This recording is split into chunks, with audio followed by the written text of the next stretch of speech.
क्या हुआ? जब इच्छाधारी नागिन का गुस्सा प्रयागराज महाकुंभ के लोगों पर कहर बनकर टूटा, फिर जो चमत्कार हुआ उसे देखकर आपके भी होश उड़ जाएंगे। लेकिन इस घटना के पीछे क्या रहस्य है? आखिर किस कारण से इच्छाधारी नागिन महाकुंभ प्रयागराज में इतनी क्रोधित हो गई? बहुत बड़े रहस्य से पर्दा उठने वाला है। आप भी वीडियो को शुरू से लेकर अंत तक देखना। हाल ही में प्रयागराज महाकुंभ में घटित यह सबसे बड़ी चमत्कारी घटना है। सबसे पहले अगर आप महादेव के सच्चे भक्त हैं तो इस वीडियो को लाइक करके कमेंट बॉक्स में हर हर महादेव जरूर लिखना। जैसे साधु संतों के बिना महाकुंभ को अधूरा माना जा रहा है, उसी प्रकार से यहाँ पर नागों का भी बहुत विशिष्ट महत्व होता है, क्योंकि नागों के पूर्वज नाग वासुकी का प्रयागराज में एक भव्य मंदिर है। ऐसा कहते हैं जब समुद्र मंथन हो रहा था उस समय पर्वत को घुमाने के लिए रस्सी के रूप में नाग वासुकी का इस्तेमाल किया गया था, जिन्होंने समुद्र मंथन में महत्वपूर्ण भूमिका निभाई थी। उनके एक सिरे को असुरों ने पकड़ा था और दूसरे सिरे को देवताओं ने, और जब घुषण हुआ तभी अमृत और विश्व की प्राप्ति हुई। लेकिन इस समुद्र मंथन के पश्चात नाग वासु के शरीर पर बहुत सारे घाव हो चुके थे और इन घाव को सही करने के लिए वे प्रयागराज के इसी गंगा घाट पर आए थे और यहीं पर स्नान करके उन्हें अपने गांवों से मुक्ति मिली थी। तब से आज तक यहाँ उनका एक विशाल मंदिर है, जिसे नागवास के मंदिर के नाम से जाना जाता है। ऐसा भी कहते हैं अगर आप महाकुंभ के संगम में स्नान करने आए हैं तो आपको नागवासु के मंदिर में दर्शन करना बहुत जरूरी है, क्योंकि इस मंदिर के दर्शन करे बिना आपको संगम के स्नान का फल नहीं मिलता।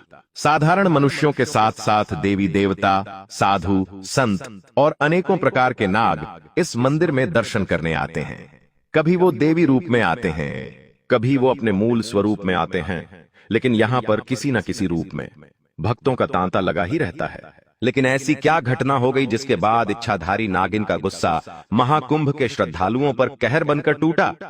इसकी शुरुआत होती है राजस्थान के भीलवाड़ा शहर में रहने वाले मनोज जी प्रजापत से, जिन्होंने हमेशा जिंदगी में बड़ा बनने का सपना देखा। लेकिन कहते हैं ना, किस्मत से ज्यादा और समय से पहले कभी किसी को नहीं मिलता। वो हमेशा दूसरे लोगों की खुशियों को देखकर जलते रहते थे। मनोज जी का भगवान से एक ही प्रश्न था, आखिर मुझे धन दौलत ऐशो आराम कब मिलेगा? मैं इतनी मेहनत करता हूँ, इतनी चप्पल घिसाता हूँ, लेकिन आज तक मुझे वह सफलता क्यों नहीं मिल पाई जिसका मैं हकदार हूँ? लेकिन हमेशा उनकी झोली खाली रहती थी, जिससे उनके मन में उदासी रहती थी और वह हमेशा परेशान रहते थे। उनके मन में लालच था कि वह एक दिन जरूर कुछ बड़ा करके ही दिखाएंगे। वैसे तो वो महादेव के अनन्य भक्त थे, लेकिन पैसा कमाने के पीछे पागल थे। जब उन्हें पता चला कि प्रयागराज में महाकुंभ का आयोजन होने वाला है तो उन्होंने पूरी कोशिश करी कि उन्हें प्रयागराज में लगाने हेतु एक दुकान मिल जाए, क्योंकि 40 करोड़ श्रद्धालु आने वाले थे। उन्हें श्रद्धा या आस्था से कोई लेना देना नहीं था, वे तो बस मोटी कमाई करना चाहते थे। प्रयागराज महाकुंभ में बहुत सारी दुकानों की नीलामी की गई थी और इन दुकानों को बहुत ऊंचे ऊंचे दाम पर बेचा गया था। यहाँ तक कि चाय की छोटी सी टपरी भी लाखों रुपए में बिकी थी। लेकिन किसी भी सूरत में मनोज जी प्रजापत एक दुकान की जगह हासिल करना चाहते थे। उनका कहना था, वहां पर मैं छोटी से छोटी दुकान भी लगा लूंगा तो 1 महीने के अंदर में करोड़पति बन जाऊंगा। लेकिन सच्चाई उनकी सोच के विपरीत थी। इस महाकुंभ में उनके साथ एक ऐसी घटना होने वाली थी जिसे सुनकर आपके भी आगे रोंगटे खड़े हो जाएंगे। जैसे तैसे बड़े नेता से बात करके अपना प्रभाव जमा के मनोज जी प्रजापत को एक छोटी सी दुकान की जगह मिली। जब वो प्रयागराज पहुंचे तो सबसे पहले वो उसी स्थान पर गए जहां उन्हें जगह का आश्वासन दिया गया था। कीमत 15 लाख बताई जा रही थी, जिसे वो देने को तैयार थे। लेकिन यह दुकान नागवासु के मंदिर के बहुत ज्यादा पास थी। कुछ लोगों का कहना था इस जगह पर नाग देवता का स्थान माना जाता है। पूरे महीने में एक बार अमावस्या के दिन नाग और नागिन का जोड़ा इस स्थान पर जरूर आता है। तुम यह दुकान मत लगाओ, अगर जाने अनजाने में कुछ गलती हो गई तो तुम बहुत बुरा पछताओगे। अगर तुमने नाग देवता को क्रोधित कर दिया तो तुम्हारी जिंदगी बर्बाद हो जाएगी। लेकिन मनोज ने किसी की भी नहीं सुनी। वो तो पैसा कमाने की होड़ में अंधा हो चुका था। उसे किसी भी सूरत में दुकान लगाने की जमीन हासिल करनी थी और उसे वो मिल चुकी थी। उसने तुरंत 15 लाख सरकार को जमा करा दिए और उस जगह पर चाय की एक दुकान खोल ली। अब जब प्रयागराज महाकुंभ का आयोजन होने ही वाला था, उसके 1 सप्ताह पूर्व ही मनोज अपनी दुकान लगाकर बैठ गया। पहले दिन गल्ला बहुत अच्छा हुआ। लाखों श्रद्धालु महाकुंभ में पहुंच रहे थे। उसकी दुकान भी खूब चल रही थी। लेकिन जब मौनी अमावस्या का दिन आया, उसने सपने में भी नहीं सोचा था कितनी बड़ी घटना उसका इंतजार कर रही है। सुबह सुबह जब उसने अपनी चाय की टपरी को खोला तो वैसे थोड़ा बहुत दूध दुकान के अंदर पड़ा रहता था।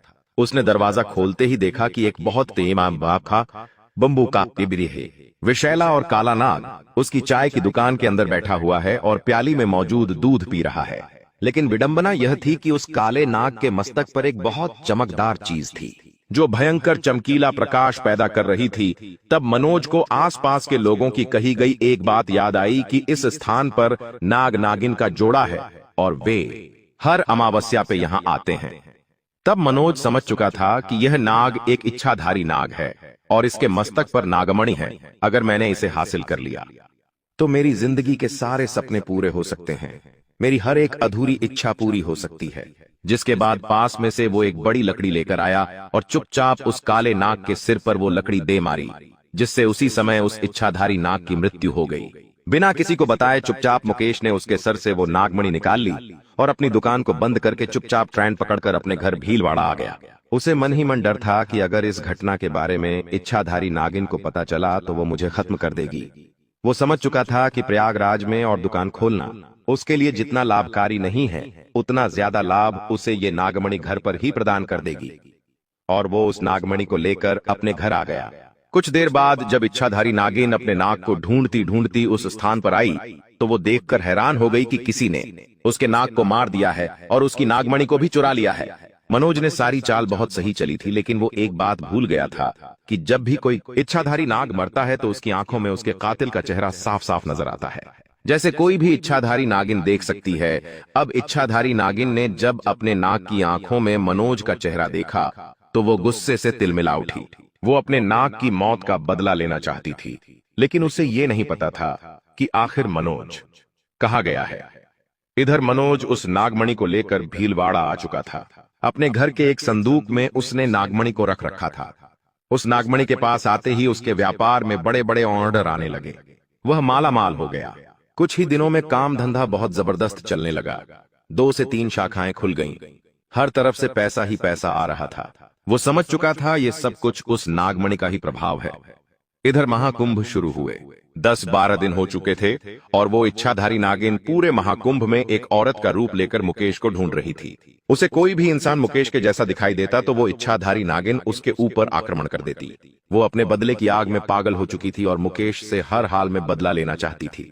वो पूरे महाकुंभ में लोगों के ऊपर अपना गुस्सा, अपना कहर बरसा रही थी, लेकिन फिर भी उसे कहीं भी मुकेश नहीं मिला। लेकिन कहते हैं ना, भगवान अपने किसी भी भक्त के साथ गलत या अत्याचार नहीं होने देते। उसी प्रकार से उस इच्छाधारी नागिन के साथ कैसे गलत हो सकता था उनके पूर्वज।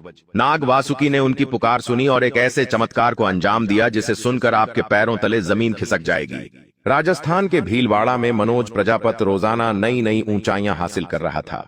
वो खूब पैसे वाला इंसान चंद दिनों में बन चुका था। यह नागमणि का प्रभाव था। लेकिन एक दिन उसे प्रयागराज से कॉल आया कि आपने बहुत समय से अपनी चाय की दुकान को नहीं खोला है। अगर आप दुकान खोलना नहीं चाहते तो कृपया करके हमें बताइए, हम इसे किसी और को दे देंगे। तब मनोज ने प्रतिक्रिया देते हुए कहा कि अब मुझे उस दुकान को खोलने की कोई जरूरत नहीं है, मेरे पास सब कुछ है। आप वो दुकान किसी और जरूरतमंद को दे दो। लेकिन सरकार ने यह निवेदन किया कि किसी और के नाम पर वो दुकान करने के लिए आपको प्रयागराज आना होगा और कॉन्ट्रैक्ट पेपर पर हस्ताक्षर करने ही होंगे। तब न चाहकर भी मजबूरी में समय निकालकर एक बार फिर मनोज को प्रयागराज आना ही पड़ा। वास्तविकता में यहाँ उसे इसलिए बुलाया गया था ताकि वो इच्छाधारी नागिन अपने नाग की हत्या का बदला ले सके। वो इच्छाधारी नागिन नाग वासुकी मंदिर के आसपास ही बैठकर अपने नाग के हत्यारे का इंतजार कर रही थी। उसे महादेव पर और नाग वासुकी पर पूरा पूरा विश्वास था कि एक दिन वह हत्यारा इसी स्थान पर वापस जरूर आएगा। और वास्तव में वैसा ही हुआ। जब मुकेश अपनी दुकान के पास पहुंचा तो दूसरी पार्टी दुकान लेने की प्रतीक्षा में वहीं पर मौजूद थी। उसने कानूनी कार्रवाई पूरी कर ली और दुकान को उसके नाम कर दिया। उसी समय इच्छाधारी नागिन की नजर अपने नाग के हत्यारे मुकेश पर पड़ी। वो उसे देखकर आग बबूला हो गई। वो उससे बदला लेना चाहती थी, लेकिन वो उसे इतनी आसानी से नहीं मारना चाहती थी। वो उसे तड़पा तड़पा कर मारना चाहती थी। जिसके बाद इच्छाधारी नागिन ने एक बहुत ही सुंदर औरत का भेष बदला और जब मुकेश महाकुंभ की एक होटल में खाना खा रहा था तब उसके पास जाकर बैठ गई। मुकेश ने देखा कि कितनी सुंदर औरत है। वो उसके आकर्षण में खो गया। दोनों एक दूसरे से बातें करने लगे। इच्छाधारी नागिन अपने बदले को अंजाम तक पहुंचाने वाली थी। मुकेश उसके प्यार में खो चुका था। उस दिन महाकुंभ में दोनों ने बहुत सारी बातें की और रात्रि होते होते मुकेश उस सुंदर स्त्री को अपने साथ अपनी होटल के रूम में ले आया। उसका उद्देश्य गलत था, लेकिन उसके साथ इतना बड़ा हादसा होने वाला है, उसने सपने में भी नहीं सोचा था। उसने उस सुंदर स्त्री को अपने कमरे में बुलाया और दरवाजा अंदर से बंद कर लिया, लेकिन जब पीछे पलटकर देखा तो उसके पसीने छूट गए। उसकी आंखें बाहर आ गईं और पूरा शरीर थर थर कांप रहा था, क्योंकि वह स्त्री एक बहुत विशाल नागिन के रूप में परिवर्तित हो चुकी थी। उस दिन उसके बचने का कोई भी तरीका नहीं था, क्योंकि वो किसी भी सूरत में अपनी नाक की हत्या का बदला लेना चाहती थी। उस बंद कमरे के अंदर डस डस कर उस इच्छाधारी नागिन ने मुकेश की हत्या कर दी और अपने नाक की हत्या का बदला लिया, जिसके बाद वो इच्छाधारी नागिन वहां से अंतर्ध्यान हो गई और उसकी नाग की आत्मा को शांति मिल पाई। सुबह जब उस बंद कमरे से मुकेश का मृत शरीर प्राप्त हुआ तो सब लोग बड़े हैरान थे, क्योंकि शरीर के कई भागों पर सांप के काटने के निशान थे। वास्तव में लालच बहुत बुरी बला है। किस प्रकार मुकेश का लालच उसकी मौत की वजह बना। अगर वो चाहता तो महाकुंभ में चाय बेचकर अच्छी खासी धनराशि कमा सकता था, लेकिन उसके लालच ने उसके हाथों एक निरपराध नाग की हत्या करवा दी और नागमणि को चुराकर उसने अपने सपनों को पूरा करना चाहा। उसने सब कुछ पा भी लिया, लेकिन यह साबित होता है कि बेईमानी का पैसा ज्यादा दिनों तक नहीं टिकता और वो हमारे लिए बर्बादी के अलावा और भी नहीं लाता। इस पूरे घटनाक्रम से आप क्या विचार कुछ रखते हैं कि इच्छाधारी नागिन ने सब कुछ सही किया? हमें नीचे कमेंट बॉक्स में बताना। वीडियो पसंद आई हो तो लाइक जरूर कर दीजिए, साथ में इस चैनल को सब्सक्राइब कर लीजिए और बेल आइकॉन को प्रेस करना बिल्कुल भी ना भूले, ताकि आपको हमेशा ऐसी सत्य घटनाएं देखने को मिलती रहे। अभी के लिए सभी दर्शकों को हर हर महादेव।